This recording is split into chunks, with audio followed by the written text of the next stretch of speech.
अब बात आज की सबसे बड़ी खबर की करते हैं। सुप्रीम कोर्ट ने सरकार के नोटबंदी के फैसले पर अपनी मुहर लगा दी है। सुप्रीम कोर्ट की 5 सदस्यों की संविधान पीठ ने 4-1 से फैसले पर नोटबंदी को सही ठहराया है, मुहर लगाई है।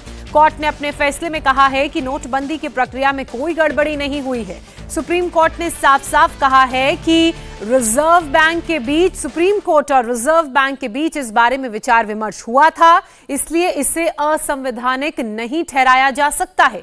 केवल जस्टिस नागरत्ना ने सरकार के इस फैसले को गलत बताया। उन्होंने अपने जजमेंट में कहा कि नोटबंदी को कानून के जरिए लागू करना चाहिए था, नोटिफिकेशन के जरिए नहीं।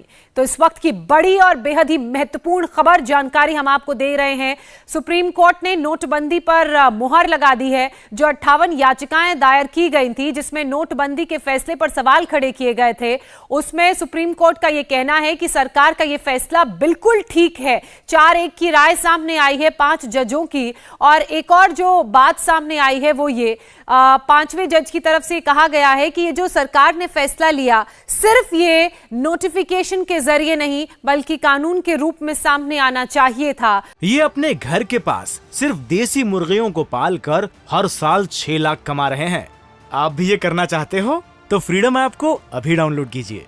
और इसी के साथ ही नोटबंदी के खिलाफ जो तमाम 58 याचिकाएं दायर की गई थी उनको सुप्रीम कोर्ट ने खारिज कर दिया है। तो इस वक्त की बड़ी और बेहद महत्वपूर्ण जानकारी हम आपको दे रहे हैं। सरकार और आरबीआई के बीच इसको लेकर विमर्श हुआ था, ये सुप्रीम कोर्ट की तरफ से कहा गया है। मकसद हासिल हुआ या नहीं ये अहम नहीं है, ये भी सुप्रीम कोर्ट ने अपने जजमेंट में कहा। और सुप्रीम कोर्ट का जो जजमेंट 4-1 से सामने आया है उन 58 याचिकाओं को खारिज कर दिया गया है जो फैसले के खिलाफ दायर की गई थी। सुप्रीम कोर्ट का जो फैसला है वो यही है कि जो सरकार का निर्णय था डिमोनेटाइजेशन के मुतालिक वो एक आर्थिक नीति के मुतालिक डिसीजन था और वो डिसीजन संविधान की मर्यादा के अनुकूल है, इसलिए सुप्रीम कोर्ट ने इसको वैध ठहराया है। ये बहुत अहम मुद्दा था, इस पे बहुत अहम कानूनी नुक्ते पेश किए गए थे। कोर्ट ने अपने विचार और विवेक के मुताबिक ये अपने घर के पास सिर्फ देसी मुर्गियों को पालकर हर साल 6 लाख कमा रहे हैं।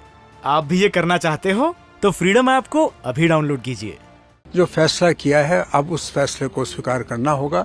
और एक बात मैं मानता हूं कहीं ना कहीं यही भी कोर्ट के सामने रही होगी जरूर कि अब 6 साल के बाद इस फैसले में जो पॉइंट्स हैं वो अब एकेडमिक हो गए हैं। ये कहा भी था मगर उन्होंने फैसला किया है।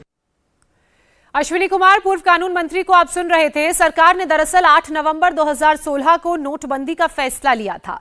पीएम मोदी ने ऐलान किया था कि 8 नवंबर 2016 को आधी रात से 500 और 2000 रुपए के जो नोट हैं वो मान्य नहीं होंगे, यानी कि वैलिड नहीं होंगे।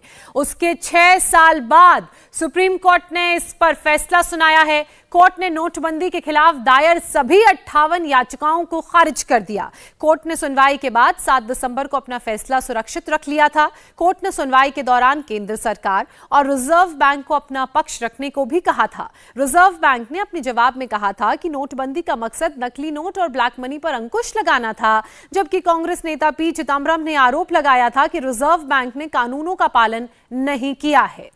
तो इस वक्त की महत्वपूर्ण जानकारी हम आपको दे रहे हैं। इंडिया टीवी हर वक्त हर जगह डाउनलोड करने के लिए सर्च करें India TV news Google play store या ऐप स्टोर पर।